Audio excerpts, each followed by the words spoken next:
大家好，开始今天的分享之前，希望你能给人间烟火点个订阅，我将会分享更多优质的内容。今年我的女儿已经5岁了，我在一家公司里面上班。这天下班，我跟往常一样到菜市场买菜的时候，顺便买了2份水果。我的女儿每天都是邻居赵阿姨去帮我接，我们住在同一栋楼，阿姨跟叔叔住3楼，我跟女儿住在5楼。每天下班我就到她家把女儿接回家，有好的东西我都会提上1份给他们。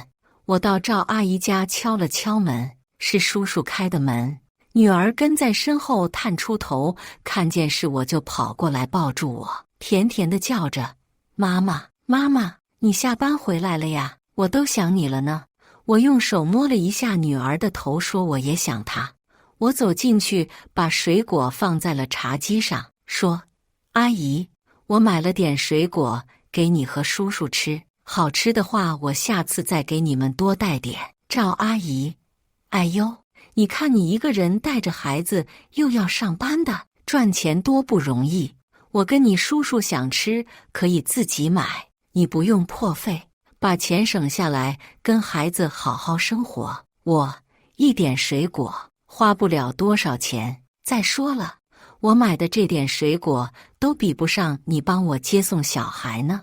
我真的很感谢你跟叔叔能这么帮我，我才可以安心的工作。赵阿姨抱着孩子坐在沙发上，说：你客气了，帮你接送孩子还收了你的钱的，你还老是给我们买这买那的，我们都不好意思了。单单这孩子听话乖巧，我跟你叔叔都非常喜欢他。自从我跟女儿搬到这里住，为了工作，我把女儿送去幼儿园，但有的时候我时间赶不上接孩子，刚好赵阿姨退休在家，她好心肠说可以帮我接。对于赵阿姨的好心，我也不能白让人家帮忙，就跟她说好，每个月给她800块钱。早上我有空我就自己送，下午放学赵阿姨就帮我去接。赵阿姨夫妻俩善良老实，他们的孩子都在外地发展，家里就他们2个老人住着。赵阿姨对我跟女儿就跟是自己的孩子一样，所以我有好东西都喜欢提去跟他们一起分享。我把水果放下，就带着女儿回家了。刚走到家门口楼梯的转角处，看着一个背影熟悉的人站在我家门口，我很好奇到底是谁，但一时间又想不起来是谁。我们走到家门口的时候，他转过身，伸手就要抱我女儿，说：哎呦，我的宝贝孙女都长那么大了呀，来，过来让奶奶好好看看。女儿下意识地往我身后躲，不让她碰。原来那人是我的前婆婆，4年前我跟她儿子离婚，就再也没有见过，如今突然出现在我家门口，实在是吓了我一跳。我跟我的前夫是朋友介绍认识的，我们恋爱的时候，他人挺好的，每天都接送我上下班，每个节日都会给我买礼物，我想吃的东西也会想方设法给我买到。在我的眼里，他人长得不错，性格什么都挺好，对我身边的人也很友好，以至于大家都很羡慕我，说我找了一个又帅又体贴的老公。因当时我俩年纪都不算小的了，两边的父母就一直催婚。后来我们在一起一段时间后觉得合适，就结了婚。结婚后，我们的爱情并不像别人一样谈得轰轰烈烈，而是为了生活各自奔波。婚后半年，婆婆不打自招，就提着行李搬到了我们家住。前婆婆那个人爱当家做主，自从她住进我家，就摆出主人的姿态，我做啥她都看不惯。我一直以来睡觉都不喜欢把门反锁的，前婆婆来了之后，我就养成锁门的习惯，因为她总是不分时候不敲门就进我的房间。我休息在家，想睡个懒觉她也不让，8点不到就直接推门进去叫我们起床。后来她发现我把房门反锁，心里就不高兴，站在门口不停地敲，敲到我起来为止。过后还不停拿这件事出来说我把她当外人，瞧不起她，连房间都要锁起来，跟防贼一样。前夫也因为这件事情对我产生了不满，那是我们在一起到结婚第一次吵架。他说我不尊重长辈，做不好一个儿媳的本分，这些还不是过分的，过分的是前夫的工资卡他都要掌管着，甚至是连我的他都想管。但我不傻，不可能把工资上交。他见我不妥协，就又不高兴，对我破口大骂，说我想压着他自己当老大。婚后经历的事情多了，我才明白前夫就是一个妥妥的妈宝男，只要他妈妈在他身边一天，他就是软骨头。在他的心里，他妈妈做什么都是对的，都是在理的。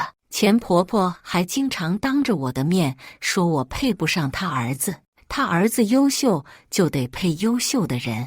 有一次我实在忍不住了，就跟前婆婆吵了起来。我说你那么有能耐，当初我跟你儿子好的时候，你怎么不阻止？为什么让你儿子跟我结婚？现在又在这里说什么我配不上？争吵间他被我占了上风，气不过就抬手甩了我一巴掌。我一气之下就回了娘家，还说要离婚。可是前夫一个劲地往我娘家跑，跟我道歉，说是他妈妈不好，不该打我，还向我保证以后不会再发生这样的事情。我爸妈在一旁也劝我回去把日子过好，我心软就跟他回去了。回去之后，婆婆确实话少了，但还是一副高高在上的样子。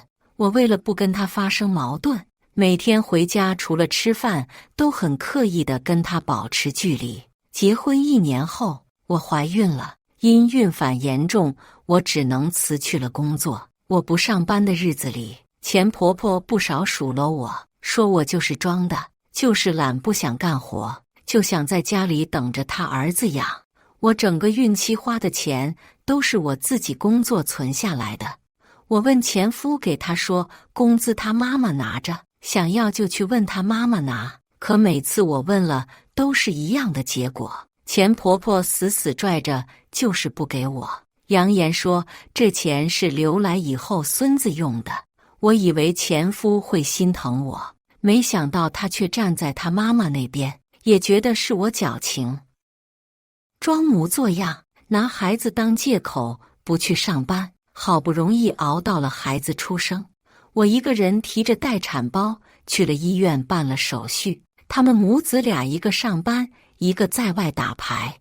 我打电话给他们说让我自己处理就好，生个孩子没必要那么兴师动众的。后来我给我妈打电话，她赶了过来照顾我。到了晚上8点多的时候，他们母子俩才赶到医院，第一时间没有关心我怎么样，而是关心生了男孩还是女孩。医生告诉他们说是女孩，两人的表情同时发生了变化。他们在医院待了不到2小时后就回去了，说第2天要上班。前婆婆说有我妈在，不需要太多人在这里。我是顺产，在医院住了3天就出院了。月子里的时候，我妈住了1个多星期就回去了。剩下来的时间，前婆婆都很敷衍地给我煮东西。早上把米放到锅里，随便就炒2个菜，就说自己没空，让我自己解决。月子里女儿难带，我通常是整夜都睡不好，吃也吃不好。后来就落下了月子病，一点风吹草动就容易生病。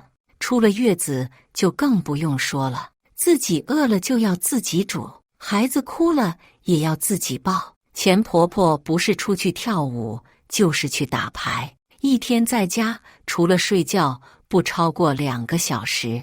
我记得有一次，我让跑腿给我买了猪脚回来炖汤下奶，前婆婆一直说我不赚钱，还要吃好穿好，整个就是败家。前夫下班回来就说，你怎么那么小气？买猪脚就买那么2块，你自己吃就好了吗？我妈年纪大了，你就不会多买一点，让她也补补馍？我笑了，就说：你倒是大方了，你妈也大方，可就是不见你们买过一样什么给我补补，就是在月子里也是敷衍了事。她要是能对我好点，我今天也不至于自己买东西回来自己吃。这样，你们把钱拿出来，我保证每天都让你们吃好的喝好的，绝不亏待他。前夫简直就是无理取闹，一家人还要分那么清楚。我听完直接就不想再搭理他了，怎么还是我无理取闹了？也不知道当初是什么迷了心窍，看上这样的男人。那天也不知道是不是故意气我，钱婆婆做了一盘酸甜排骨出来，我刚夹了一块放到碗里都没来得及吃，她就端起排骨扒拉到她跟前夫的碗里了。我看着她的一波操作，把碗放下就抱着女儿回了房间。前夫说：不吃饭去哪呀？钱婆婆别理她，一身小姐脾气，不吃拉倒，饿的又不是我们，因奶水不够，女儿一直闹个不停。我心一狠，就拿起手机给自己点了外卖。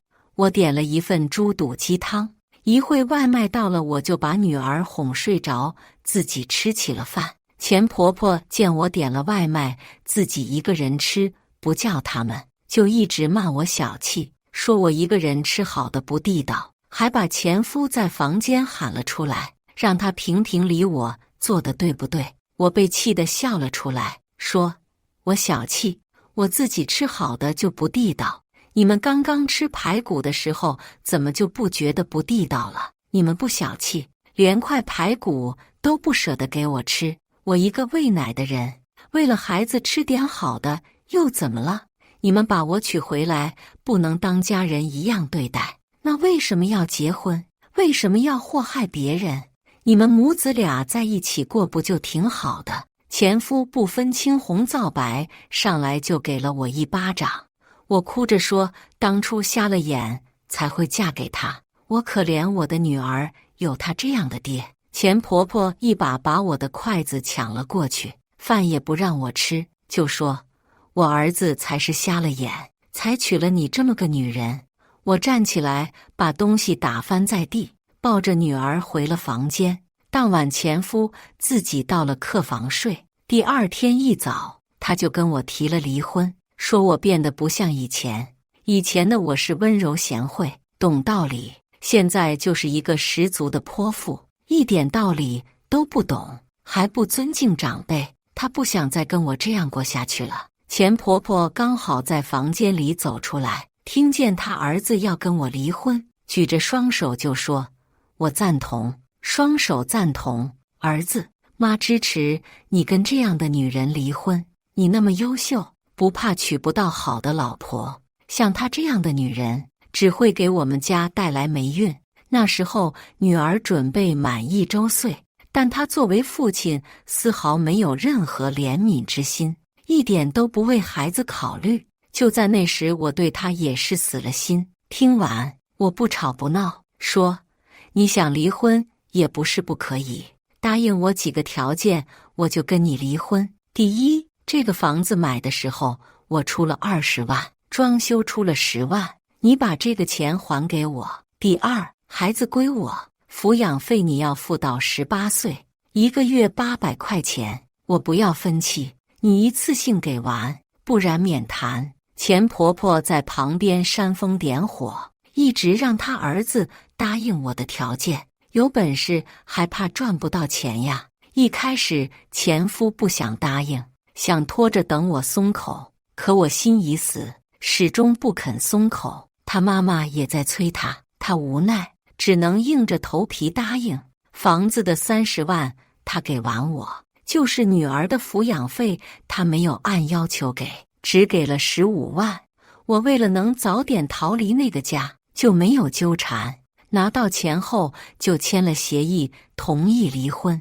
离婚后我带着年幼的孩子没地方去，只好回到娘家投奔父母。可回娘家并不是长久之计，毕竟家里还有弟弟，也已经结婚了。如果我过多的打扰也不合适。后来我拿出离婚分到的钱，买了一套2居室的房子，带着女儿就住了进去。我妈看着我为了孩子没有工作，以后娘俩的生活没有保证，就主动来帮我带小孩，让我出去工作。到了女儿3岁的时候，我就把她送去了幼儿园，给了我妈2万块钱做辛苦费，就让她回去了。我每天自己接送。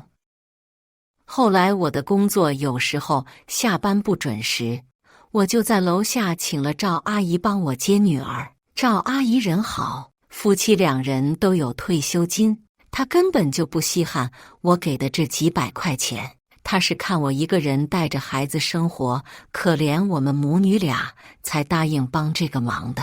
离婚4年了，我一个人带着女儿生活，他们没有来看过一眼，没有问候过一句。如今她出现在我家门口，我也不知道她从哪知道我家的地址的，更不知道她是因为什么事找了过来。但唯一改变不了的就是血亲，他们要看孩子，我不会阻止，但其他的一切免谈。出于礼貌，我也不想在孩子面前跟他发生不愉快，就把他请了进门。他进了门就一直夸我有本事，一个人把孩子养得那么好。我没有正面回答他的问题，他直接就说：丹丹妈妈，我今天来找你也是为了孩子着想，现在孩子大了，也上学了，不能没有爸爸，不然在学校就会被别人笑话了。以后他问起你也不好回答是吧？而且你跟他爸爸也没什么，不能因为一点小事就不顾孩子了。当时大家都年轻不懂事，现在就算是为了孩子，回去跟他复婚吧。钱婆婆说了一大堆，就是没有一句是她跟她儿子的不对。她的意思是我们年轻不懂事，现在年长了一点，就应该懂事，为了孩子忍忍回去复婚。我实在是想笑，当初让我离婚那架势，难道他都忘了吗？不是说他儿子优秀多好的人都能娶到模，现在怎么厚着脸皮上门求我复婚？我说，你们想要看孩子，我不反对，但要是谈其他的，不好意思，我没有兴趣。你要是没别的事，就请回吧，我就买了我跟孩子的菜，就不留你吃饭了。说完我就忙自己的事了。钱婆婆见我不搭理她，觉得自讨没趣，灰头土脸的就离开了。后来在朋友口中得知，原来是前夫生了一场病，在医院躺了几个月。原本谈的女朋友一听有后遗症，人家就走了，而他的工作因拖的时间长，公司也不要他了。现在在家休养，没了收入，再想找个人过日子，那更是不可能的了。我瞬间就明白了钱婆婆为什么要来找我回去复婚了。对于其他人，现在他儿子的情况，无非我就是最好的选择，但他怎么那么自信，他来找我，我就会回头呢？但凡我有了动摇的心，那就该千刀万剐，是我活该。我没有太大的奢望，我只想好好养育女儿长大成人，就算没有男人，我们娘俩的生活也可以过得很好。全剧完，接下来是我们本期第2个故事。刚出月子，我要与老公离婚。婆婆有恃无恐地说，离婚房子是不会分你的，有本事你就把你家出的装修费拿回去。我不屑一笑，带着搬家公司和拆迁队上门，把房子拆成了毛坯。月子我是在娘家做的，因为生了个女儿，婆婆对我鼻子不是鼻子，眼不是眼，扬言以后别想她帮我照顾孩子，还说月子让我叫我妈来照顾。自结婚后，无数次被婆婆说有了媳妇忘了娘的老公，一言不发。想起婆婆因为这原因对我各种挑剔，各种找茬，我觉得挺冤的。出院时，我就直接抱着孩子回了娘家。今天是我出月子，老公林世坤来接我回家。到了家，婆婆看都没看孩子一眼，阴阳怪气地对我说了句：“舍得回来了。”公公在一旁默不吭声。我直接进了自己房间。晚饭是林世坤端进屋来的，一小口青菜，半碟子爆炒鸡块，对，就是爆炒鸡块。我咬了一口，根本咬不动。按理平时爆炒鸡块其实也是美味，可能因为生产的原因，也可能是今天这鸡块过于爆炒。我勉强又啃了几口，竟然崩得牙疼。我想起我妈的叮嘱，虽然出了月子，可这身体还没完全养好，尽量吃软的东西，不然老了有我受的。想起我妈，心里突然涌起委屈。我蹙眉叫了林世坤2声，他没应声，大概是没听到。我叹了口气，端起那盘子爆炒鸡块出去，想着让林世坤给我炖一下再吃。到了客厅，他们一家3口吃得正欢，电锅里是炖得喷香软糯的鸡块，我简直是无语。所以活着就给我的是爆炒的，他们都是吃炖的软糯的。林世坤见我出来，起身迎了过来：“圆圆，怎么出来了？”我指了指盘子里的鸡块：“我的鸡肉是爆炒的。”林世坤点头：“我妈说了，这鸡嫩，爆炒更好吃，你多吃点。”我将盘子往他怀里一塞：“成，你让你妈当场吃给你看。”林世坤根本没明白我为什么发火，他皱着眉去看婆婆。婆婆冷哼一声，起身从林世坤手里拿过鸡肉，直接倒进了电锅里。既然不喜欢，那就别吃了。我看着电锅里厚厚的辣椒，问林世坤：“你晚上打算给我吃什么？”林世坤的眉头皱得更紧：“圆圆，你是不是太矫情了？我妈辛辛苦苦的给你做了鸡肉，你不肯吃，如今又来问我给你吃什么？你这不是为难我吗？”我那颗已经逐渐变凉的心，此刻似乎被挖空了一片，漏了个大洞，有风穿堂而过。前2日，林世坤还在和我说，等以后孩子大点了，他就让他爸妈回老家，还用等什么以后？我突然就没了争执的力气，回了房，就着那几口青菜合着泪，将那碗白米饭吃了。次日一早，家里来了不少亲戚，我刚出房门，婆婆就迎了上来，甚至破天荒的给我倒了杯红糖水。我不太想接，可满屋子人看着，只能接过来喝了一口，下一秒直接喷了出来。这也太 TM 甜了，是放了1罐糖进去吧？方圆圆，你什么意思？我念你总归是给我们老林家生了孩子，好心好意的给你倒糖水，你直接吐出来是什么意思？家里还有其他亲戚，我不好与他吵架，只能小声地说：“妈，就是太甜了，我喝不太惯，太甜了。我看你吃巧克力的时候，你怎么不说太甜了？糖水能有那玩意儿甜？我看你就是看我这个婆婆不顺眼，刚回家就要给我个下马威。”说着说着，婆婆就抹起了泪来。我看着交头接耳的亲戚，头疼地抚了抚额，又侧头看向林世坤，希望他能帮我说几句话。结果人家就坐沙发上打游戏，头也不带抬的。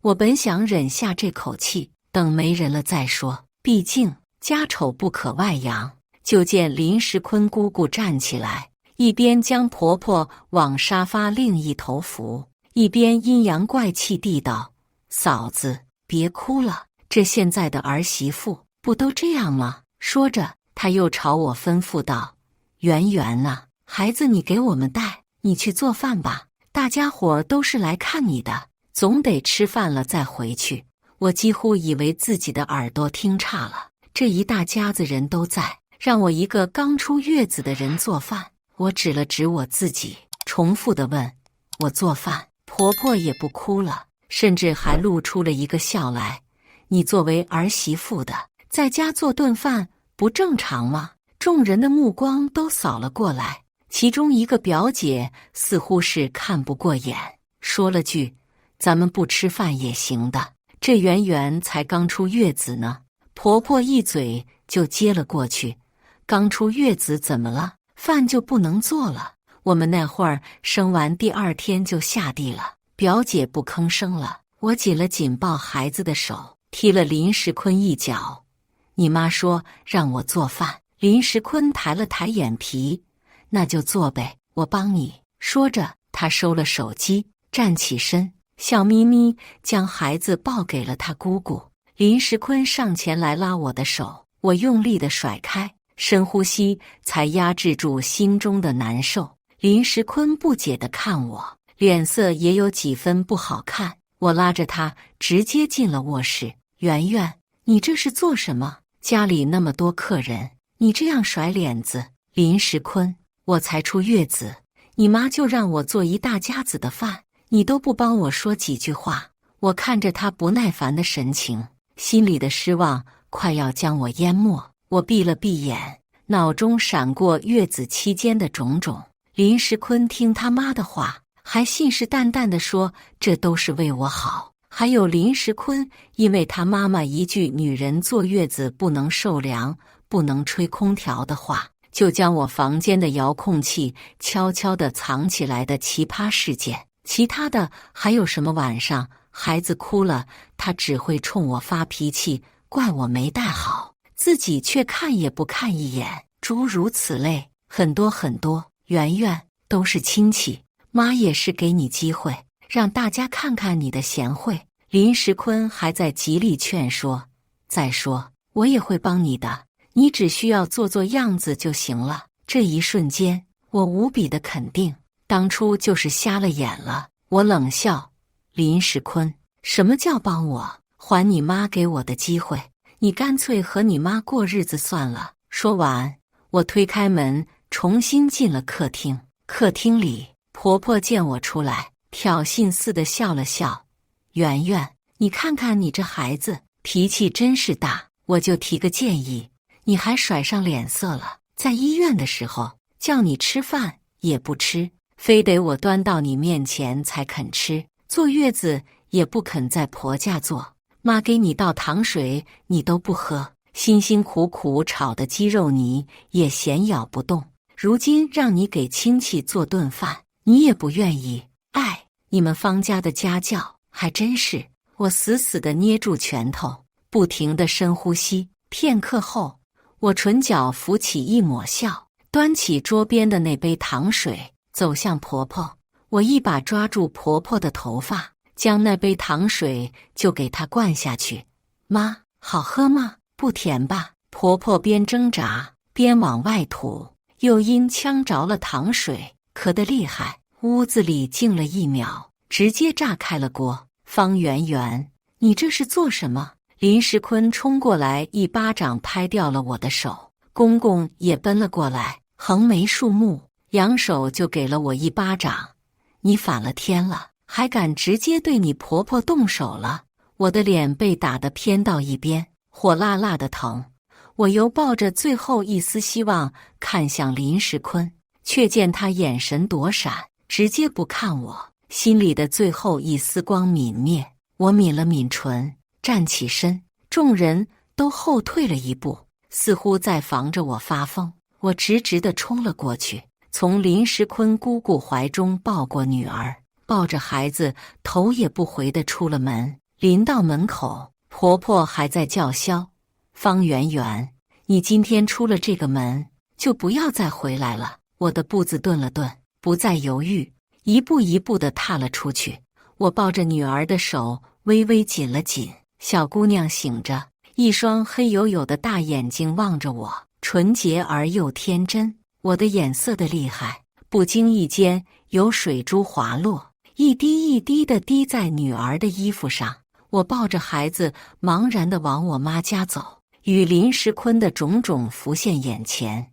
我与林时坤是自由恋爱，恋爱时我就知道他有点妈宝，可那时我被爱情冲昏了头脑，就觉得这说明他孝顺，不是什么大缺点。再说，我可是打算好好孝顺公婆的，这点小缺点就更不是问题了。结婚后开始，我也是把婆婆当作亲妈对待，什么都想着她，念着她。可这份心在婆婆不停的挑剔中，一日一日的变冷。网传的那种奇葩婆婆在晚上闯进儿子儿媳房里的事儿，她也没少干。林时坤总是一副没什么大不了的样子，直到生孩子，我顺产生不下来，医生要剖腹产，他不顾我的死活，不肯签字，嚷嚷着一定要顺产的孩子才聪明。若不是我爸妈及时赶到，我怕早已经拖得一尸两命了。最让我寒心的便是林时坤的态度，小事我尚且可以睁只眼闭只眼，可那是生死攸关的大事啊，是我与女儿的命。我妈说，她当时就在旁边低着头，一声不吭。至于之后我回娘家坐月子，她更是和公婆一起上我妈家闹了好一场。想起此番种种，我的泪落得更急了。当我妈知道我回去不过一天就闹出了这样的事，顿时跳脚，这日子没法过了。老方，抄家伙，咱们打上门去。我爸安抚地拉住我妈，行了，咱们是文明人，不能这样粗暴地处理。说完，他转头看我，这日子你还打算过下去吗？我毫不迟疑地摇头，这一桩桩一件件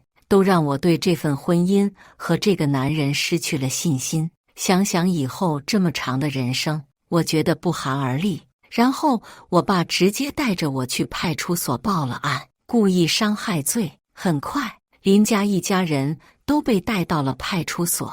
婆婆一见到我就破口大骂：方圆圆，你个丧门星，你欺负我还不算数，还弄虚作假的报案，我打死你！说着，他就往我身上扑。警察拦住了他，一顿呵斥，才算是安静下来。当警察询问经过时，婆婆第一个站起来，说我拿着红糖水灌她。警察看向我，我摸了摸脸上的红肿，平淡地叙述了事情的经过。他有打你吗？警察问婆婆。婆婆到底不敢撒谎，摇了摇头。我爸开了口，可是我女儿的脸都被打肿了，可怜她生孩子在鬼门关走了一趟，这才出月子呢。我明显看到警察眼中一闪而过的怜悯之色。最后的结果，公公被拘留3日，罚款500，罚得不重，但足够出了这口气。我爸很满意。出了派出所，婆婆又要扑上来，我爸伸手拦住了她，指了指身后，派出所就在后面，你也要进去待几日吗？婆婆咽了下来，嘴里骂骂咧咧的，如同一只斗败的公鸡。我侧头看见了林时坤眼中的怨愤，这一刻我明白，我与他终是从爱侣变成了仇人。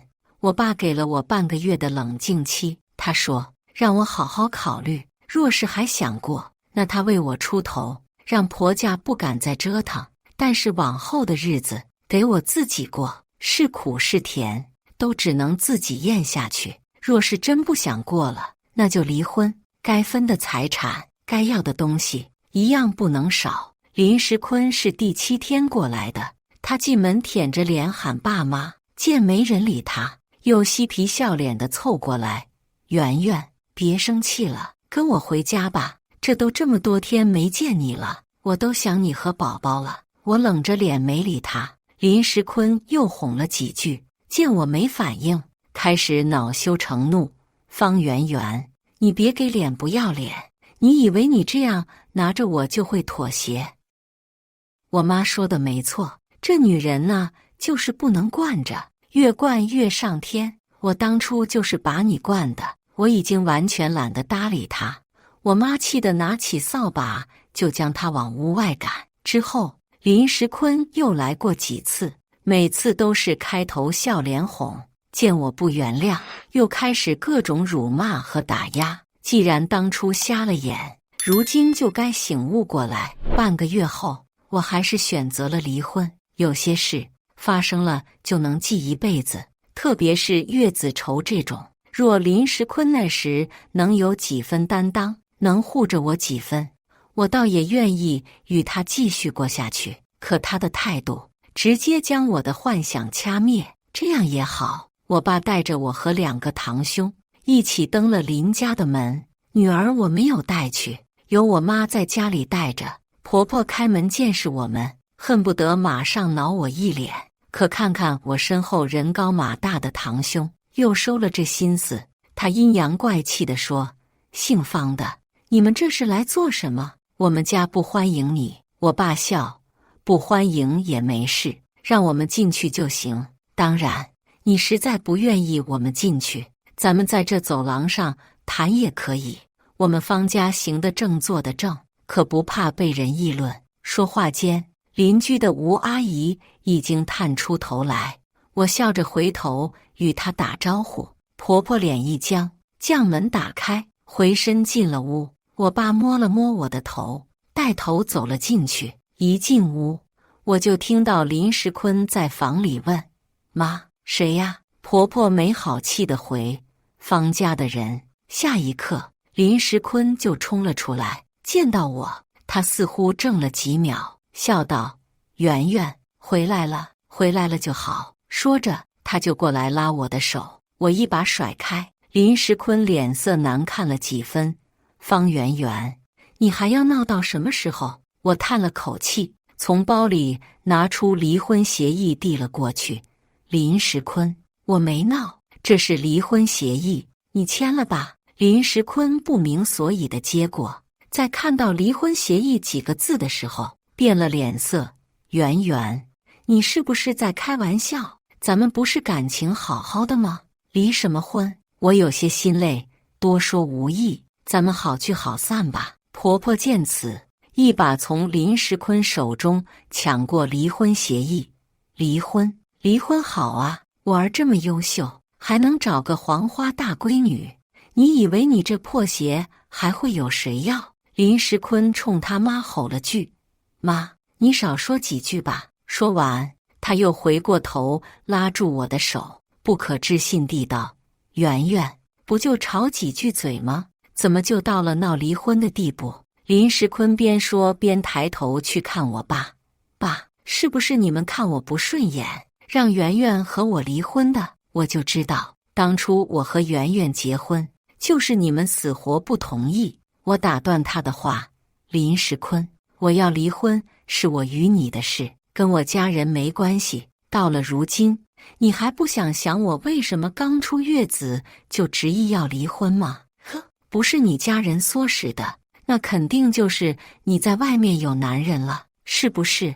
这话林时坤是吼出来的。说完，他用一双充血的眼睛环视我身后的众人一眼，突然就向我一个堂兄冲了过去：“你是方圆圆的姘头是不是？”我就知道方圆圆这几个月老是看我鼻子不是鼻子，眼睛不是眼睛，肯定是变心了。堂兄没想到他会突然冲出来，被他拽了个正着，也起了几分怒意：“姓林的，你也不看看你自己做的那些事，你还好意思在这里说这些有的没的？我怎么了？我做了什么事？我一不赌，二不嫖，三不家暴，我就差把方圆圆供着了，还要我怎么样？”林时坤歇斯底里地喊。我脑袋一阵发麻，半晌才反应过来，上前去拉扯林时坤：“林时坤，你疯了？这是我堂哥，你放手！”好不容易将两人分开，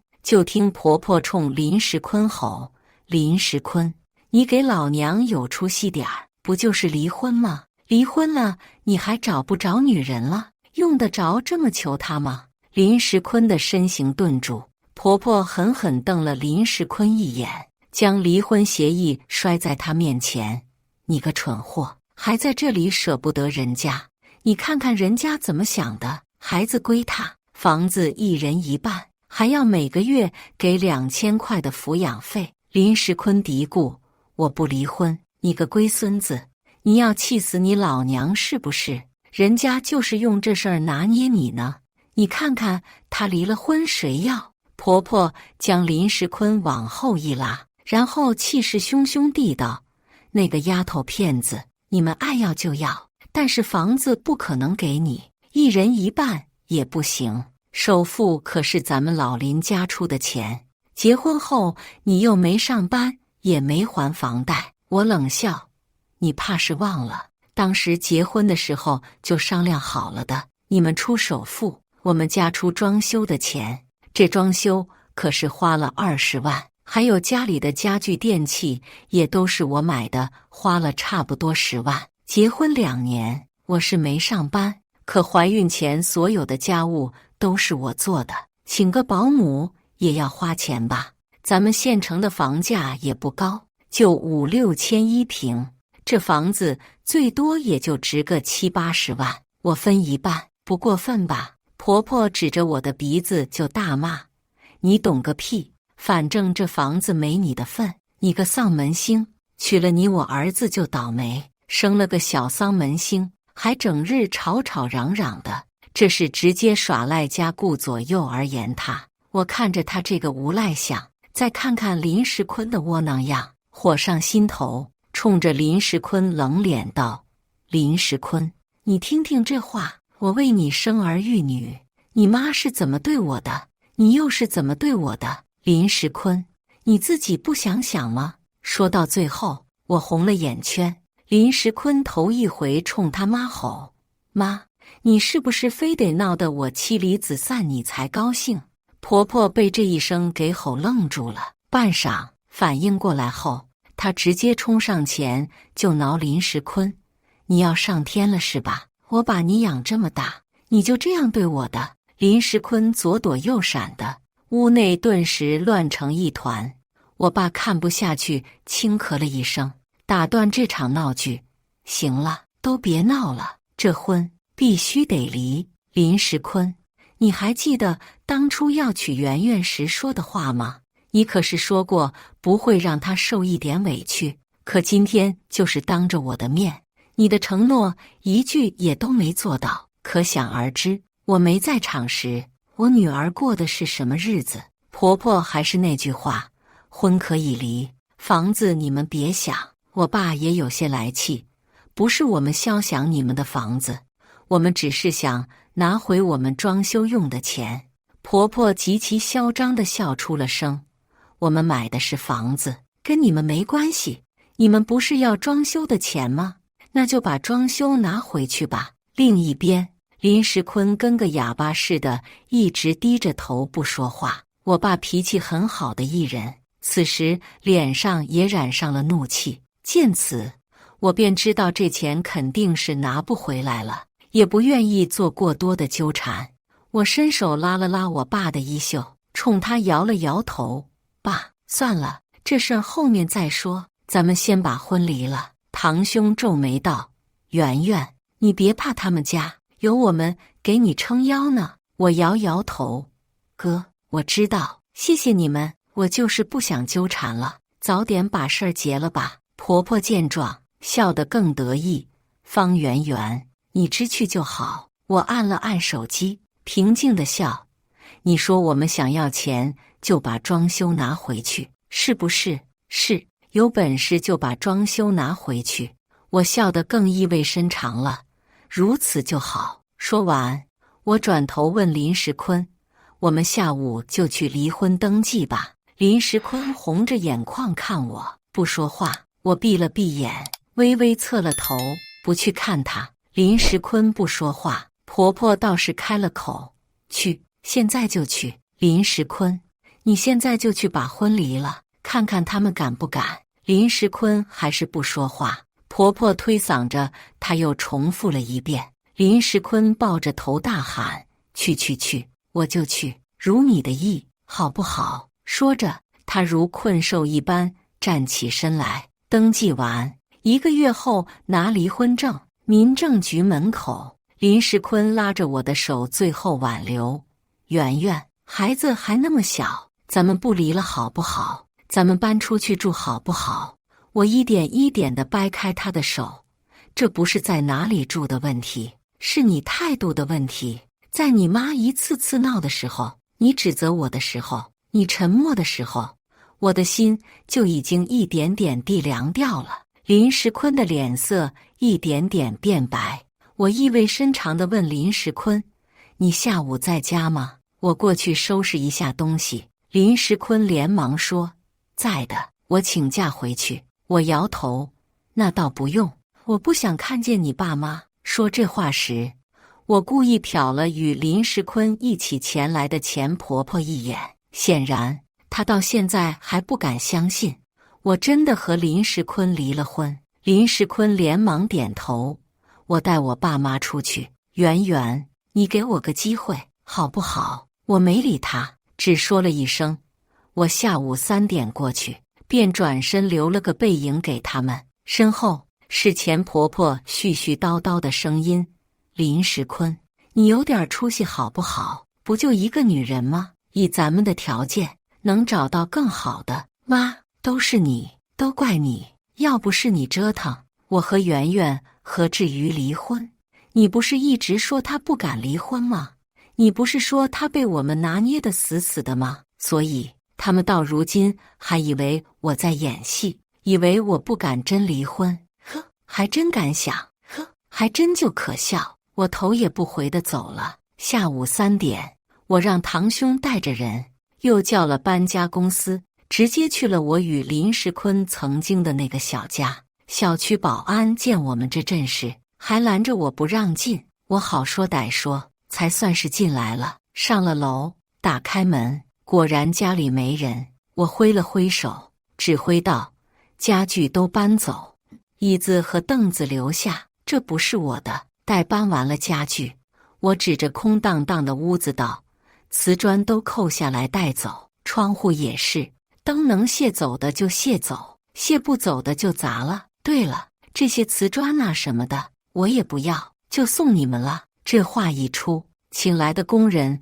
干得更起劲了。100多平的房子的瓷砖，多多少少也能卖不少钱。一个下午过去，该处理的都处理完，就连垃圾都帮忙清了，我满意极了。正要下楼，就遇见绷着一张脸的钱公公、钱婆婆以及前夫林时坤。婆婆一见我们这架势，疯了一样的推开门，见到屋内的情形，崩溃的大叫：“方圆圆，你个贱人，你这是做什么？你抢劫呀！”钱公公与林时坤也是不可置信地看着这空荡荡的屋子。我笑得极其无辜：“你们前面可是说过，我装修的东西我要拿走随便，如今我就是拿走属于我的东西，算什么抢劫？”钱公公更是直接冲了上来，就要打我。堂兄一把就拽住他的手，冷哼一声：“我看谁敢打我妹子！”见这情形，钱公公直接报警，我也不怵，反正当初他们自己说那话时，我可是留了证据的。钱婆婆趁着这功夫，一边大哭着：“你个丧天良的、不安好心的婊子，竟然不给我们活路啊！”一边扑了过来，就往我脸上挠。我心下一喜，如今我这身体也恢复好了，又没了身份的顾忌，正好。我拽着他的头发，啪啪就是2巴掌，这2耳光当是还礼了。当初钱公公打我那1巴掌，我可是记得呢。想着这老太太做的妖，我恨从心头起，举手就往他身上掐：“让你嘴贱，让你作妖，让你作践我！”被众人拉开时，我身上也挂了不少彩，特别是脸上，倒是钱婆婆脸上也就被我扇了2巴掌，余下的都是身上看不见地方的伤。派出所问清楚情况，民警无奈地扫了林家人一眼：“你们离婚协议上写得很清楚，人家不要房子，只要拿回自己装修的东西，你们还有什么好说的？”没错，这一条是我后面加上去的，林家也是同意的。告状无果。钱婆婆又扯我打她的事儿，民警扫了一眼我的脸，笑了：“你们顶多就算互殴，算家庭纠纷，要处理也可以，各自先关几天吧。钱婆婆立马怂了，没占着便宜。钱婆婆心下不忿，怂恿着林石坤跟我继续掰扯房子的事。林石坤一张脸涨得通红，竟然伸手推了他妈一把：“你就别再说了，行了，明天你们俩就回老家去吧。当初本来就是为了让你们来照顾孩子的，如今孩子和老婆都被你闹没了，你们赶紧回去吧，我看到你们就烦。”这话一出，室内一静。钱婆婆大约是感觉到林石坤真的生气了，红着眼，跟霜打的茄子似的蔫了。我却觉得前所未有的爽快，带着堂兄头也不回地走了。本来我以为安安静静地等着拿离婚证，也算是好聚好散了。半个月后，我姑一早打电话来问我：“圆圆，你和林家那小子要离婚？”我正吃早餐，一口粥就喷了出来，剧烈的咳嗽起来。我妈一把抢过手机：“他姑啊，这事儿我们没人说呀，你怎么知道的？”我姑叹了口气：“看来是真的了，你们去家族群里看看吧。”我妈慌忙去找手机，我也去翻微信。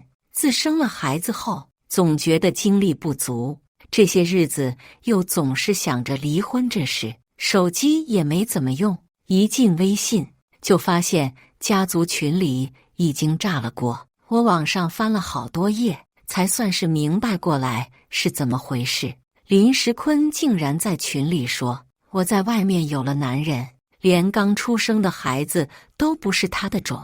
现在事情败露，我就要跟他离婚。”他说他咽不下这口气，又毫无办法，才来群里曝光我。又说我不仅要离婚，还想平分他家首付买的房子，还想要他每个月给抚养费。他们家与我们据理力争，结果我竟然直接带人将他们的房子铲成了毛坯，简直是欺人太甚。同时还有林石坤他妈在群里语音各种谩骂，我爸妈看了简直气疯了。这还不算，我这边信息还没看完，闺蜜的电话也过来了。她说林石坤在微博发了篇小作文，讲述了我与他多么美好的相识相爱结婚，又讲述了我出轨要离婚，连孩子都不是他的这一悲惨经历，顺带着还发了几张香艳的图片。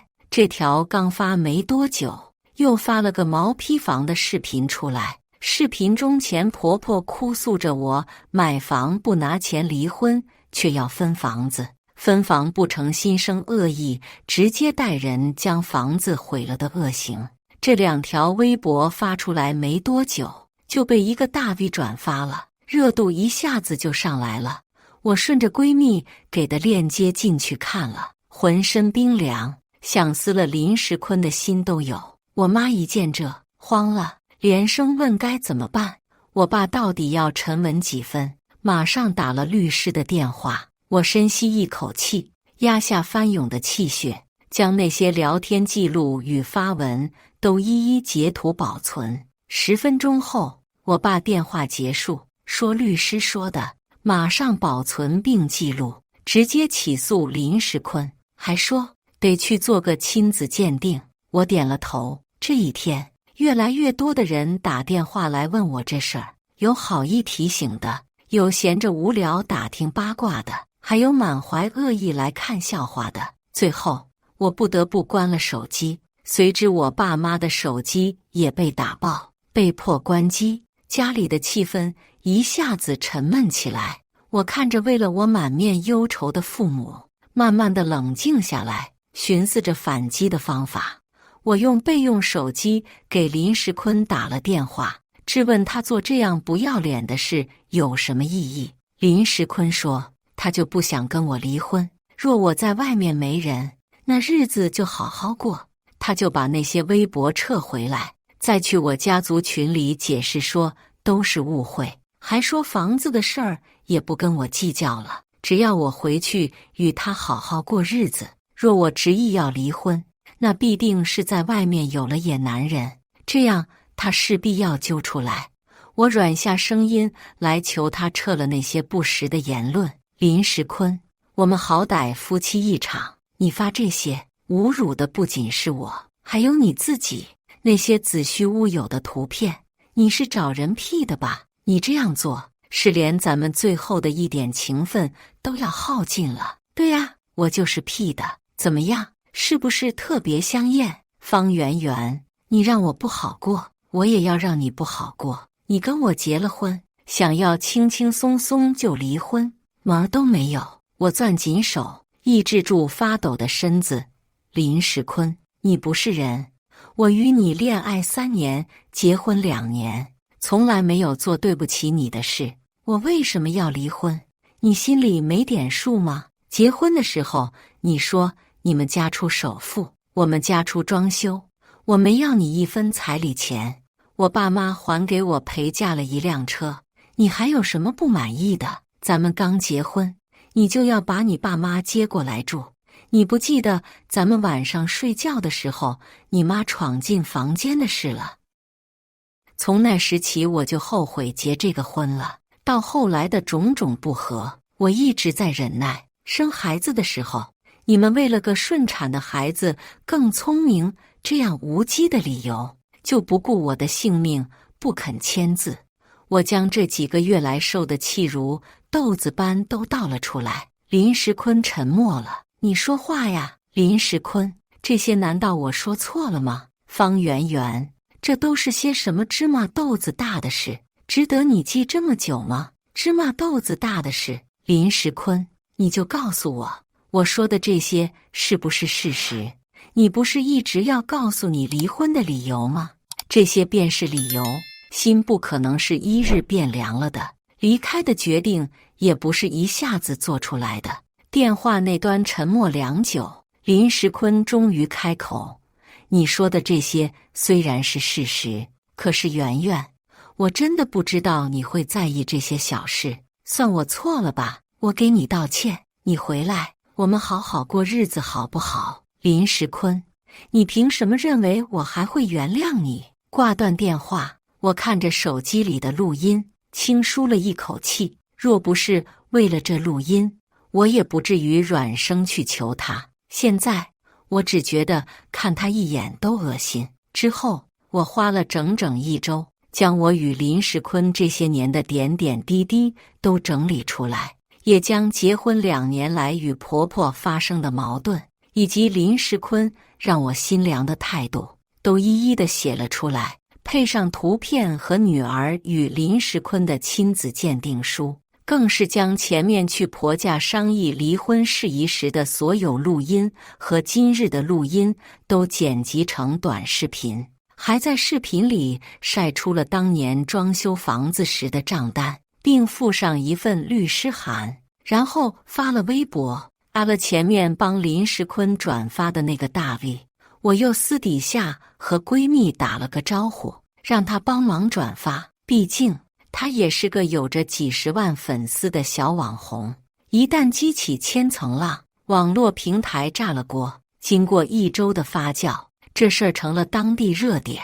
原来中立的全部都站到了我这一边，原来骂林石坤的骂得更狠了，原来跟着林石坤一起骂我的在蒙圈过后，直接反击，将林石坤骂了个狗血淋头。更甚者，有人将我的图片和视频录音都搬去研究了一番，证实没有后期。又有好事者将先前林石坤的照片挖出来，证实有 P 图的痕迹，谁真谁假一目了然。